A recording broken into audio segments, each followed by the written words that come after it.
Literally మూడో promo చూసినాక నాకు గూస్ బంప్స్ ఒకటి తక్కువ. ఎందుకంటే ఎవరి ద్వారా అయితే ఎలిమినేట్ అయిపోయిన శ్రీజ అదే మాదిరి చేత నువ్వు ఎలా నామినేషన్ చేస్తావో చూస్తా అని కత్తి ఇచ్చింది చూడు. అది కదా హై మూమెంట్, అది కదా అసలు అసలు రివెంజ్ అంటే నాకు అనిపించింది. గూస్ బంప్స్ ఒకటి తక్కువ.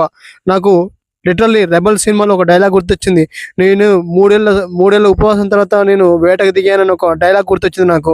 అంటే ఇన్ని రోజులు ఒక్కసారిగా ఉన్న ఉపవాసంతో ఉన్న శ్రీజ దిగితే ఆటలోకి దిగితే ఎలా ఉంటుందో చూపించింది. ఒక్కొక్క ప్రోమో చూస్తుంటే అసలు గూస్ బంప్స్ ఒకటి తక్కువ. ప్రోమో చూసినట్టయితే నువ్వు ఎలా చూస్తావు, ఎలా చేస్తావో నామినేషన్ చూస్తా అని చెప్పి కత్తి ఇచ్చిన తర్వాత మాధురి ఆమె ఎక్స్ప్రెషన్ చూడాలి శ్రీజ వైపు. అసలు అల్టిమేట్ ఉంది. మెయిన్గా చెప్పాలంటే రీతుతో నువ్వు బాండింగ్స్ పెట్టుకున్నావు, పవన్ ని కంటెండర్ చేస్తా అన్నప్పుడు శ్రీజ ఎంటర్ అయ్యి నువ్వు పెట్టుకోలేదా, నువ్వు తనుజాకి ఇస్తాను లేదా అన్నప్పుడు పాయింట్ అసలు హైలైట్. ఈ పాయింట్ పట్టుకొని రీతు రెచ్చిపోయింది చూడు.